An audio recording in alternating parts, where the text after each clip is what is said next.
Ya nazongi ya nasukaki wapi na ndolobela bacomposant ya makila na bai toza na bacomposant 4 ya minene oyo ya makila. Toza na globule rouge, toza na globule blanc, toza na plaquette, toza na plasma. Na bandi siko na globule rouge. Globule rouge d'abord eza nini? Globule rouge eza cellule discoïde ya biconcave ya noyau ya mitochondrie. Donc discoïde biconcave ya noyau ya mitochondrie. Mitochondrie tozwango na biologie biso nyonso tu toyebi yango so elakisi nini. Mitochondrie eza élément essentiel oyo eza mpona production ya énergie. Nayebisaki bino ke tu lelo bayeba te énergie fonctionne ndeni euta wapi. Yango mona nayebisaki bino ke mutu akokela pe mutu. Tu vois ce que le eboma ba énergie wana ba conscience on dit mutu ekoboma mutu. Mais pour la sala mutu boya ko sala mutu. Tu vois, la expliquer bino elle a le bela ki ba cellule parce que biso atutu uta na ba cellule. Tu vois, il y a ce que yangwana globule rouge. Globule rouge et uta na ba cellule ya discoïde ya biconcave. Il y a noyau ya mitochondrie na ya ribosome. Tu vois, ribosome peut te bibision surtout le bela on peut na biochimie. La biologie, tu vois. Donc, ce qu'on a comme la ribosome. Ribosome, ils ont protéines mobile, ils ont la cellule et un autre na biso. Donc, ils ont la machine cellulaire métabolique et un autre na biso. Ribosome. Les ont la cellule na biso, ils ont la cellule à ARN. Il y a un sucre rôle dans ils ont la azo soit sucre yo, ba information ils ont quatre na ARN. ARN ils ont sous forme ba ADN, ils ont pas ba cellule oyo to héritake pas ba parent na biso. Tu vois, là, bas chromosome, là, il dit, pour la chromosome, tu vois. Donc, wana, ce que ribosome, wana, yango ce que ça la nini, et kangisaka, ba protéines, nyonso, ozokota na nzoto, oh, nyonso, eza na nzoto, et kangisa, ozozo, ce que information, ARN, wana, tu vois, ndezo panza, c'est ça. Ribosome, dit, na yebisem, ke virus, sida, kendara, ti, ko, tungisa ribosome, wana. Ya, sikoyo na kati ya globule rouge toza na oyo tobengaka hémoglobine.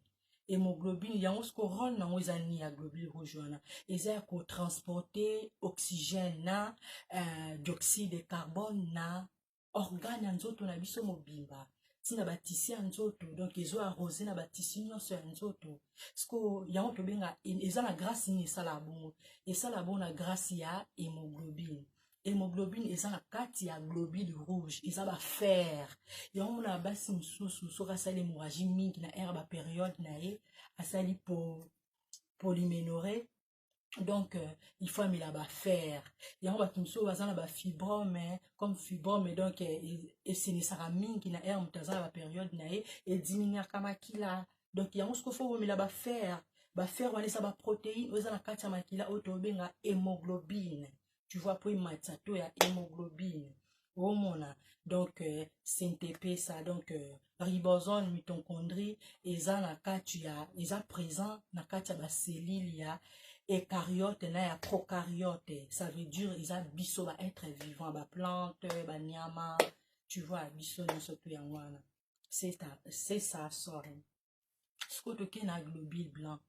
Globule blanc ye siko aza pour la défense immunitaire ya nzoto na biso. Tu vois, ils ont défendre biso na nzoto na biso.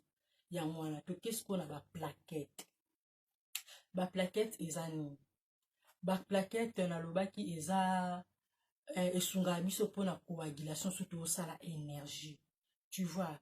Donc au moins ce qui est ozoki, soko zoki omona makila ekangami siko grâce ya ba plaquette nde makila omona ekangama bongo grâce nango omona sikoyo avant kutu ba coagulation bani mususu ya pona ba rapport ba coagulation mususu po ya déjà plaquette roluka akanga déjà place wana.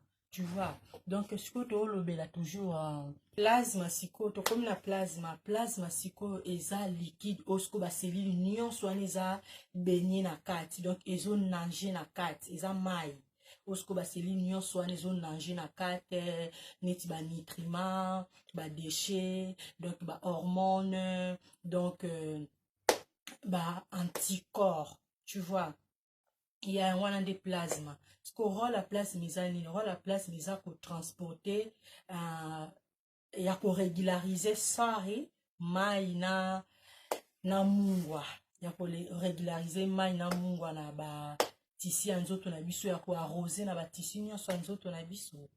Sikoyo toza na ba système sanguin ebele, toza na ba système sanguin tellement ebele, toza na ba groupe sanguin ebele makasi, mais oyo tolobela mingi oyo eza essentiel eza nini? Eza ABO, tu vois. Toza na abo nde tolobela yango trop omona. Donc toza na groupe sanguin A, toza na groupe sanguin B, toza na groupe sanguin AB, toza na groupe sanguin O. Sikoyo na groupe sanguin na toza na ba présence ya ba antigène na ba anticorps, soit pe absence ya ba antigène pe ya ba anticorps na ba groupe sanguin na biso na chaque groupe sanguin. Sikoyo tokena ba antigène eza nini? Ba antigène eza ba élément substance étranger. Donc ba élément substance étranger neti ba toxique, ba toxique, ba microbiote, ba microbe, ba toxique, ba substance chimique ou eko provoquer ba formation ya ba anticorps. Tu vois, siko yango anticorps ezani anticorps pe ezo bunda pona défense immunitaire na biso. Donc eza ba glycoprotéine, eza ba glycoprotéine oyo eza utiliser mingi na système immunitaire ya nzoto na biso pona ko détecter pe ko neutraliser ba agent pathogène. Tu vois, ba microbe, ba agent pathogène, agent pathogène ça veut dire ba microbe, ba infection, tout comme ça. Tu vois, yango wana nde anticorps eza na bakati ya nzoto na biso. Siko anticorps esekretaka ba lymphocyte B na ba plasmocyte. Tu vois, sikoyo toke na ba groupe yango nde nayebisaki bino. Système ABO, A na B, toza na 4 groupes oyo eza koni kwa oyo toko retenir eza 4. Tobandi d'abord na A. Na A toza na ba groupe wana nyonso yango ezo définir présence ya ba antigène, soit pe absence ya ba antigène ya ba anticorps, tu vois. Siko na A, na groupe A toza na antigène oyo tobenga hémati. Na groupe A toza na présence ya antigène A, tu vois. Toza na présence ya antigène A na kati ya globule rouge na biso. Na groupe mais na ba anticorps nango toza na B, toza na anti-B na ba anticorps nango na plasma nango. Toke na groupe B toza na antigène B, toza na côté ya anticorps toza na anti-A. Na groupe AB toza na AB côté ya ba antigène, toza na eloko côté ya ba anticorps. Na groupe O toza na ba antigène T, mais na ba anticorps toza na B, A na kati ya plasma toza na B na A, tu vois. Sikoyo mutu oyo aza na groupe B toko transmettre ye makila ya mutu aza na groupe A te, parce que kosala dégâts, tu vois. Neti mutu aza na makila ya groupe B, faut azaka makila soit ya groupe B O, tu vois, ya soit ya kozwa O, parce que O tobi keza donneur universel. Sikoyo soki opesi mutu ya makila oyo aza na B, yo opesi makila ya A, soit akokufa osala hémolyse. Hémolyse elakisi eza destruction ya globule rouge.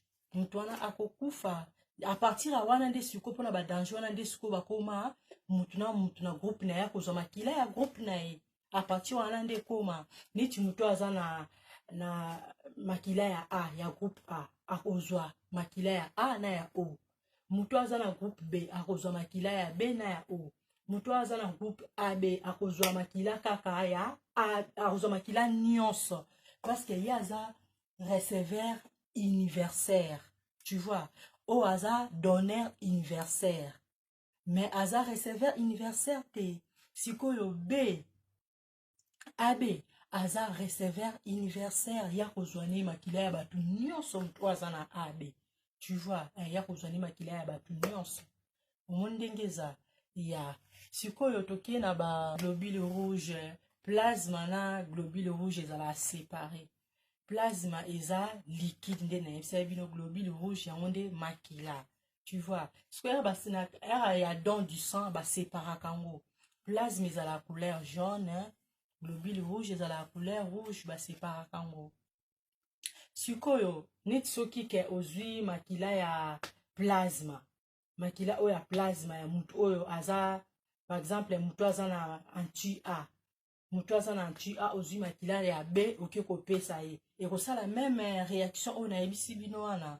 On a ebisi bino liboso ke soit de sa malade, hémolyse, et ça la makambo ebele. Donc, ezate ke mutu aza, par exemple, aza na antigène A, oki no kopesa ye ba anticorps ya B. Et simbate. Donc, c'est ça là toujours inverse. Bon, mon neba te se vous comprendre. Isabou. Ngai nazana antigène A. Na mkati ya makila na kati ya globule rouge na nazana antigène A. Mais na ba anticorps na nga nazana na ba anticorps na ngai nazana A na AB. Siko yo okuro pesa ngai opesi ngai anticorps siko ya mutu oyo neti aza na B. Oyo aza na pardon na mutu oyo neti aza na B. Mutu aza na B arozwa B na AB. Au moins que ça la réaction, que ça la retour, tu vois. Ya wana place on a des bateaux, ça la ke ba pona pour